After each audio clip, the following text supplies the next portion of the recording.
Welcome to the Beyond Barriers podcast. If you're an ambitious woman who wants to advance in leadership, then this podcast is for you. This podcast is co-hosted by Nikki Barua, digital innovator, serial entrepreneur, author, and speaker, and Monique Marquez, senior corporate leader, ex-Googler, and diversity expert. From inspiring stories to cutting-edge strategies, you'll learn how to develop the skill set, mindset, and tool set to get future-ready fast and accelerate your success. Hi, I'm Nikki, your host for this episode. What would happen if you let go of control and embrace life no matter what comes your way? Serendipitous moments have the power to shape your destiny. Meet Anouck Gotlib, CEO of Belgian Boys, who shares how a fortuitous seating arrangement on a plane ride from Belgium to New York led to meeting her husband, building a multi-million-dollar company, and becoming the proud mama of two adorable boys. Anouck was born in Belgium, studied fashion design, and then worked at fashion houses in New York. After meeting Greg, she stepped away from the world of fashion and stepped into entrepreneurship full-time.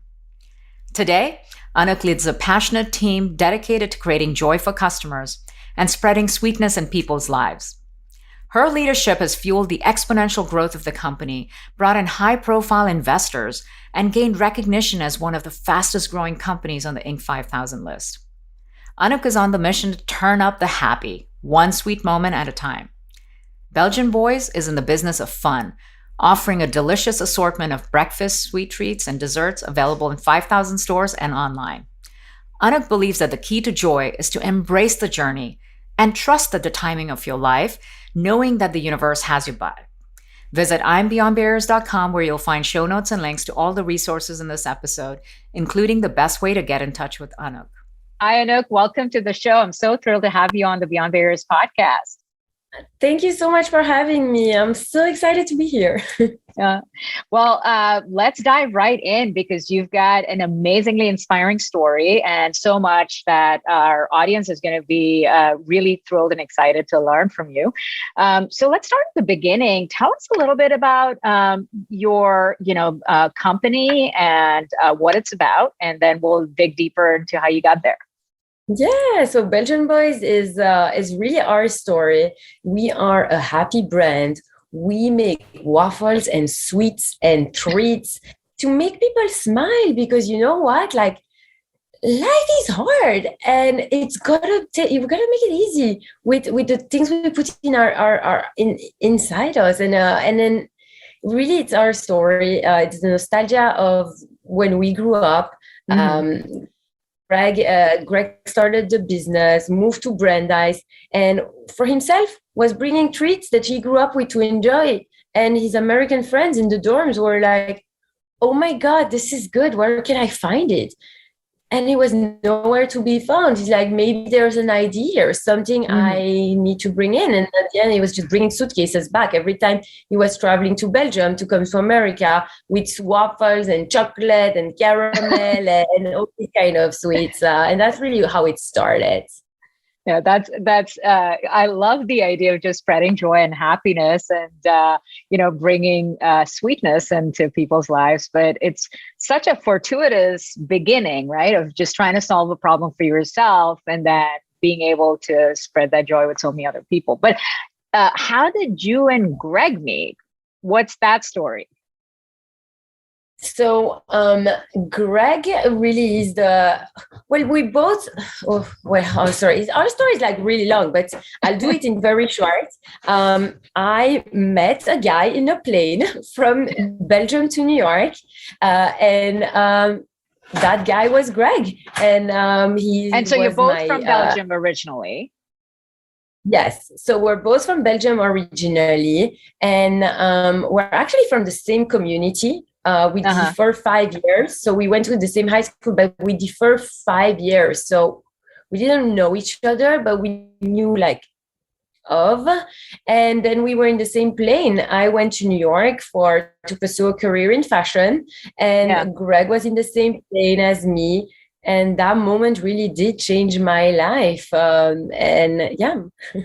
And here you are building a company and a life together, right? Here we are, I'm like, it's like for me, it's like my American dream. I met a guy, we moved in after, and then now we have a company and we have 2 kids and we live in Brooklyn, and that's our story. But, my background is fashion design. I helped Greg at night while I was working on 42nd Avenue, 42nd Street, Fashion Avenue. I was making dresses in the day. And at night, I was helping Greg to make the logo, to design the story behind the brand. Because you can't just put a waffle in a wrapper on the shelf. I was like, we got to make clothes for them. Yeah. We got to tell the story behind the brand. And that's really what we did in those early days. And very fast, I left fashion and pursued this full time. Well, and tell us where the company is today. It's been 7 years. Tell us about the success of the company today. So today we are in 5,000 stores. Wow. We are at national retailers like Walmart, Target, Kroger, Costco.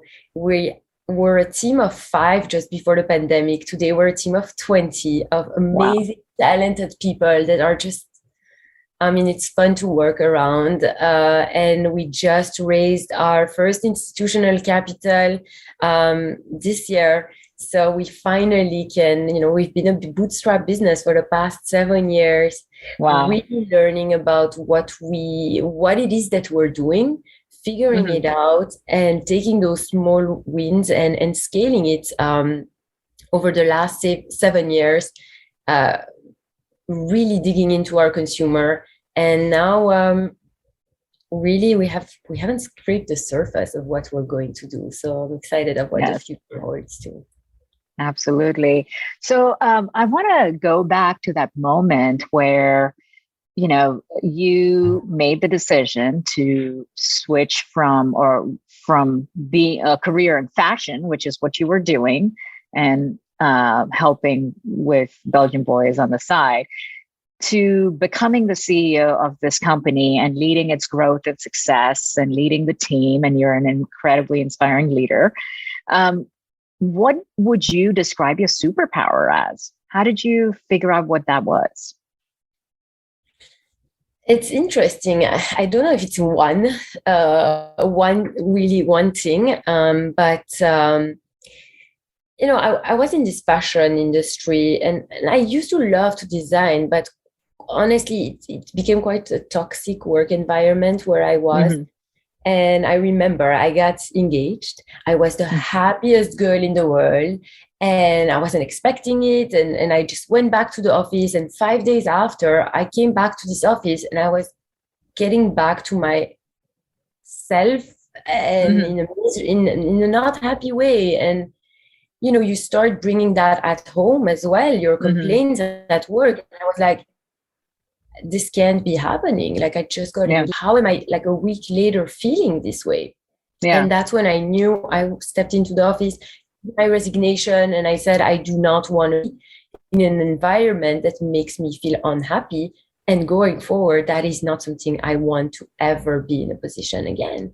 And then I joined Greg, and I came in as doing marketing, head of marketing. I opened the Instagram page, did the logo, did packing, did a bunch of stuff, right? And I think very early on, we really noticed what each other's strengths and weaknesses are, Greg and I. And I really more had the CEO skills. Greg is a true visionary entrepreneur, and I see how we take all of that, narrow it down, and just go with it. I think my creative background, I never studied business. So I think my creative background gives it, if you call it a superpower, just a different view on things. I see a piece of paper, and then I see a pen. And from that, I used to have a dress, or have a garment that's fully made.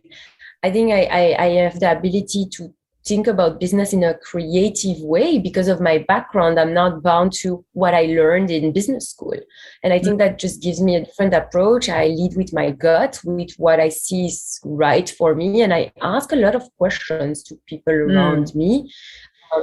I'm a learner, and I love that. So I think that just, know your weaknesses and ask around, and so get the support around you for that. And it really breaks the mold of this belief that, to build a business or to be CEO, you have to come from a certain background and experience. And it almost seems like you and Greg have, like swapped in some ways, right? Like he's the business guy, but he's leading innovation and creative stuff. And you come from a creative space, but you're leading the business. And, the complementary set makes it all even better. So it is quite ironic. Well, tell us about when you actually stepped into building the business, and for both of you, right? Because you're not only married and committed to this business, but you have a young family, 2 young boys, you as a mom and the CEO and all of that. What were some of the scariest moments where, did you ever face self-doubt and fear that, gosh, can I really figure this out? And in those moments, how did you overcome that? Oh my God, there were so many scary moments. Being a bootstrap business, I think most of the scary moments for us was just like, hey, we're going to run out of cash. And, we got in our business to where it is. We got in our business to 8 digits in revenue with really bootstrapping. Like we had an Amex, we had a Visa, we had line of credit, we had debt, name it, we got it. We were super capital efficient. And a lot of times it's like, hey, like we have lots of receivables, but we have payables. We were in a very, we had a lot of moments that were like, how are we going to pay our suppliers? We have $10,000 in the bank account, and we're like, what are we going to do? And I think it's just believing in yourself in those moments, knowing what you want. I think a strong thing for us is, yes, I do work with my spouse, and I think in choosing your business partner, the alignment in choosing an outside capital is also right. But our vision for life and our vision for business is the same. We're aligned. A lot of times, I think with co-founders, you start a business when you're in college and you're both motivated, and one goes off to get married, has kids, the other one says, oh, I work more than you. Like, we don't have that. We know what our goals are in life, and we know what, and business is part of our life. That's how we see work-life balance. A lot of people talk about work and life balance as if it's two things. My view, my beliefs and philosophy on it is that work is a part of our life. Work is a huge part of our life, and it's up to us to make it into a happy part, to make it into a fun environment, something that you want to go to every day because you're passionate about it, because it is what you love to do. It's what makes you feel purpose and fulfilled. And I wouldn't be a good mom to my kids if I didn't feel that I do something that gives me purpose, where I see that growth in my career. But it's the same. If I don't come home with these 100,000 of kisses from my munchkins, I feel like I'm not a good business leader, because I need both. And I see it really as a blend. And it is not two parts. It is our life and making it. But there were a lot of scary moments, and there will still be. And I think it's just, one thing that perhaps we used to do early on, and we learned that that's absolutely not the thing to do. Is you sometimes, you want to just go under the cover, under your bed, and, hope that when you go out, everything's going to be best, everything's going to be gone, and the situation is going to be fixed. And that's not the thing to do. You gotta, I think, avoid the stress, avoid the screaming and the freaking out about the situation, and say, okay, this is the situation we are facing. This is the challenge. we can argue about this for 3 days, or we can prioritize, see what our options are. What can we do in this situation to make this challenge into an opportunity? Yeah. And there were a lot of those. Yeah. Yeah. And the more you grow, the bigger the challenges get. So, they never go away. I think it's how you handle it that turns those obstacles into opportunities. Yeah. Yes. Something else you mentioned about building a business with your spouse, you're always thinking about, it's so much a part of your life, right? There's no separation of work and life. And we have similar situations where we're building things with our spouses. There was an interesting comment that I heard from someone who said, every business needs a moat, right? Like, what's your competitive moat that makes you invincible against the competition? And he said that, for spouses that build businesses together, that is the biggest moat, because unlike your competitor, they're coworkers, but you are thinking about it 24/7, constantly solving the problems. And that makes you more powerful in the end because of the level of dedication. I mean, I completely agree with that, and it is by us also a family affair. Like, Liam is 4 years old. The other day he goes in an elevator and he's like, "Hi, my name is Liam, Belgian Boys. What's your name?" And I'm like, "Oh my God." He thinks his last name is Belgian Boys. He thinks his last name is Belgian Boys. He puts stickers on the boxes. I ask him to help. He's like, his friends think like, he's every waffle they see it thinks he's Liam. Like, he's like, I'm like, we make waffles. Like, that's what we do. Yeah. And does he do taste testing? Does he get to approve the products? All of them. Like, he is our biggest taste tester. There is not one product of innovation that Greg doesn't run by both of our kids. That's wonderful. Yeah. Because that is truly like the best way to know, right? Because if they love it, it's unfiltered opinion. That's exactly. Bound to be. Yeah, that's awesome. He's our consumer for exactly. I'm super excited about trying out the new French toast. I'm a big French toast fan, so I can't wait to get that. So, the journey of entrepreneurship is also a journey of self-discovery, right? Like, through this process, you learn so much about yourself because you get tested in so many ways. And you realize what you're really built of. And on the flip side, you also have to learn very fast. The only way to stay ahead of your business is to be learning faster than your business. You've described yourself as a lifelong learner.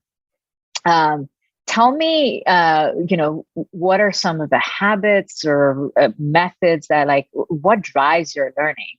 How do you go into spaces you know nothing about, and instead of being fearful, embrace that and master it? I was brought up in an environment where, we did see entrepreneurship. My father was an entrepreneur. Greg's grandpa was an entrepreneur. And I think we grew up both in households where it was like always asking for questions, always asking for help. Asking for help is not a weakness, in my opinion. I think it's all about knowing who to ask for help for. And that's a huge strength. You approach a new situation, instead of thinking, okay, how are we going to resolve this? I immediately go with, who can I ask for help that can bring me in the good direction, to kind of give me a run through, like, what is it that I'm going to have as roadblocks? And then I approach the situation. So I think it's a different mindset of, okay, who can really help me here to get to where I need to be? Another thing is in my daily habits. So I was introduced to mindfulness actually during the pandemic. 2 years ago, talk to me about mindfulness, I would be like, waste of time. Who has time for that? I certainly don't. I was actually tricked into a session, and it was the best thing in our life. Changed my life. It is something I embrace. It is something that I've brought into my everyday. I practice gratitude every day. I journal gratitude. It gives me a different perspective on the things that I do and the way I approach things in life.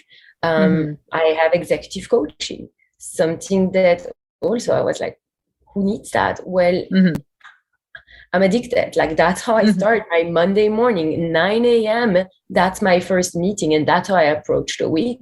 And that's something that's into my routine that I think every entrepreneur should embrace. Support yourself with people that are there for you, that are your cheerleaders, and that, you know, that want to help you make yourself better.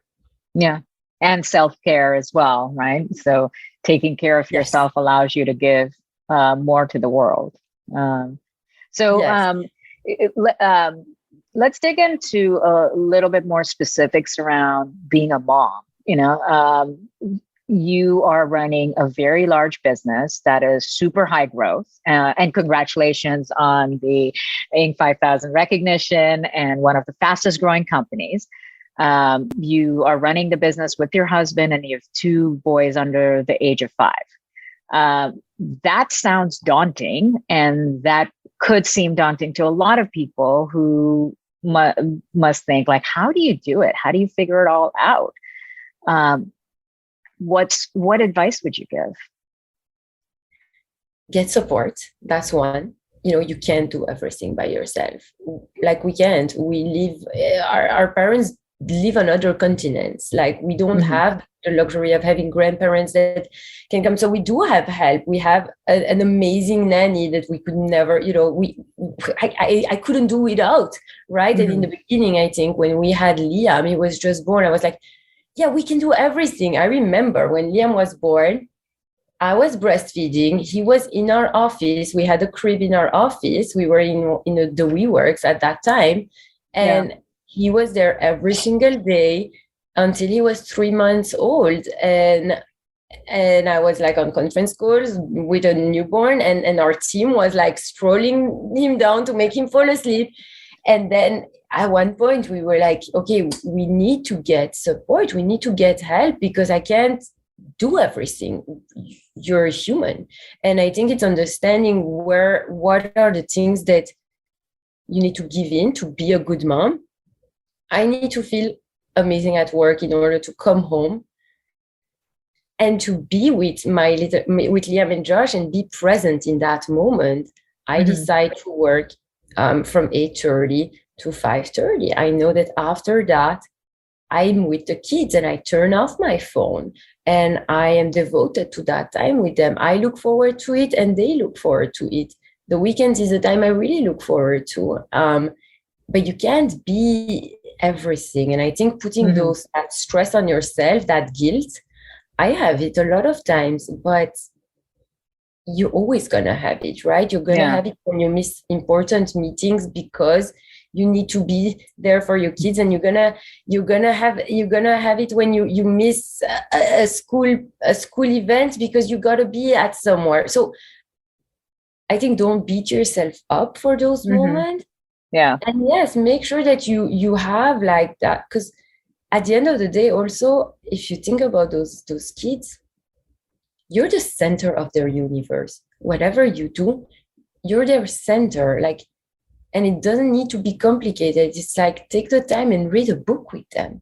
And that's what they love, you know. And I think what we're trying to do is really build them, have them be into these good humans, and they see what we do. They see that mommy works hard and daddy works hard, and they are like, Mommy, I'm proud of you. And that warms my heart. It does. But Liam, he gets it. He's 4.5 and he really gets what we're doing. And he's enjoying to be a part of it. But yeah, it's hard. I mean, the pandemic, we had, Joshie was like 4 months old. We didn't have help at that time because, well, no one could be anywhere. And we had the business that was, I don't know what's gonna happen. We had the team. That was, I think, the first 6 weeks of the pandemic were the hardest weeks. Honestly, it was just like, everything collapsed. I have no idea how we made that through that. I really don't know. Yeah. But don't you find that sometimes just having an attitude of optimism and just working through all of that, everything eventually works out? You find a way. That's why the attitude matters so much. Yeah, and I do think that becoming a mom, for me personally, it gave me a different perspective on everything that I do.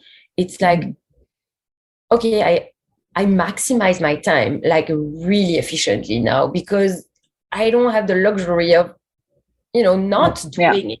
It's like ruthless prioritization, right? Like you don't have time to waste. So only the most important things get your focus, which is the best productivity anyway. Correct. And you do get these hacks, right? Like all of a sudden there's these hacks and like, okay, this is routine, right? Like we wake up at this time, we go down, you dress, you this, you become into this routine. And when something goes wrong with the routine, it's like, okay, how do we pivot here? But you really have to. And don't beat yourself up when it doesn't go according to plan. Yeah.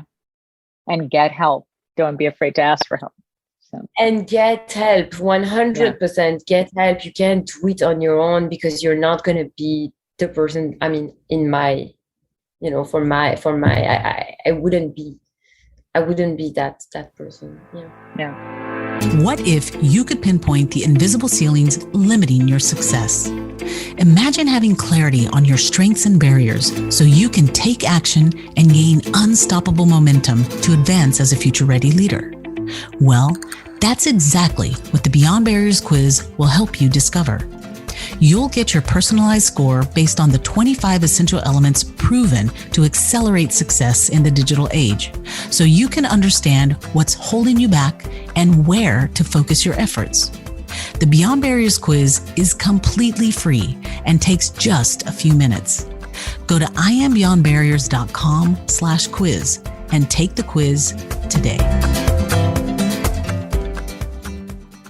So speaking of help, you bootstrapped the business for 7 years and just closed on your first round of outside capital, and a very large round. So congratulations, first of all, on that. Thank you. That puts you in a very tiny percentage of female founders worldwide who not only have a very large company, but have also raised a very large round of investor capital.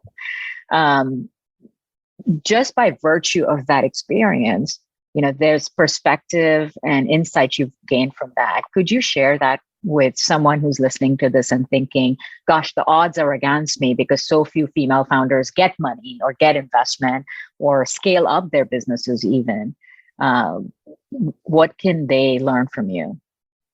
Yeah, it was our first time raising. Greg and I knew in 2021, it's the first, this was the year we had to raise, because we've gotten those wins, and now to scale up, mistakes become more expensive, and maybe somebody can guide us through that, not minimizing what we've done, but, building a business from zero to where we're at right now, been there, done that. And now we know that what it takes to go through that next hurdle of growth, we need to have that support. We need to have those advisors. That's what we need, to have that strategicness around us. And we knew that that's what was coming for our business, to just be better prepared for that next phase in growth. And I remember we just literally started doing a list. We started doing a list of everyone we knew and where we wanted and who was our topics. And it was a pretty stressful year. We at one point had a term sheet that we really, before it went through, we decided that we didn't want to proceed there. And we had to get another loan because we had just not gone through with that capital that we had secured. For us, alignment was the biggest word. We needed to make sure that the people that came into our round were people that that want the same things for the business as us, that believe us, can also. Greg and I had one kind of it's kind of a silly rule, but we said it's got to be people we can have dinner with 2 nights in a row and still want to go with a third night. I think often people are just like, I'm going to raise capital, and the first outside funding, it's so important, and it shouldn't be taken lightly, I think, because you're really getting married. So you got to make sure that that partner that you're bringing into your business, that's going, to change the way you do things, there's just all of a sudden a different party in your business. You got to make sure that you have the same goals and that you see the way of operating the business. And so we have amazing angel investors in our round, and then Equilibra as well. Daniel Lubetsky is my role model. He has an amazing team behind him there. I mean, Kind Bar came up in so many conversations when we were growing our company as like an example of how to do things. And so his personal values, his personal missions are things that I really hold dear to my heart. And so it was, but it was completely by, coincidence. I want to say that's, we gotten to know. It's actually one investor that passed on the opportunity that said, let me introduce you to Daniel's team. So, and that happened. I think the one advice I would give is, I started this, and I think it became easier as I was pitching more, because it's new, right? You pitch, in the beginning, I was like sharing the deck on the screen and going over every single slide. And that lasted for like 53 minutes. And I'm like, that's not going to work out. Then I was, do you send the deck in advance or do you send the deck after you talk? Then I got my method of what works. At the end, I was just like doing a conversation and sending the deck after. So sending the samples before, conversation, and then deck. So we weren't like, you get a hang of what works for you. I think the biggest learning I had of this whole year of kind of approaching and then raising is to be authentic, to be yourself. I think that the pitches that didn't go successfully was either when there wasn't alignment or I was just not authentic. I'm not. And embracing who you are, showing it like, this is me, this is our business. And if you want in, like, this is your opportunity to join our company, right? Like, how do you think about that? Same as you approach somebody, I think a lot of entrepreneurs, you hire people, right? You hire people and what do you look for when you interview somebody? You look for them to ask specific questions, like, somebody that doesn't have questions. Why is that? Like, all of these things, I think you should compare it with your own questions, because you want to make sure that the way they answer these questions, the investors, align with how you would approach these challenges or questions or opportunities. Yeah. Well, you and I have had very similar approaches and timelines for a fundraise. And, I couldn't agree more with everything you described, because that's, it's being, first of all, extremely clear about your own values and your non-negotiables and your standards. If you don't know that and you just go from a place of desperation to say, well, I just need to get capital, so whoever is willing to write me a check, that's it, I'm so relieved. Because it's almost like you're trying to escape another situation, right? Like you're trying to escape not having enough capital, so you'll accept from whoever. But being very clear about your standards and that partnership and really thinking long-term. I love your rule of, could you have dinner the third night? Because that really speaks to, would you actually enjoy being friends and co-founders and partners together? And when you are clear about that, I think it raises your confidence. And instead of feeling like you're, desperate for something, you go in with that clarity and confidence and make the right decision.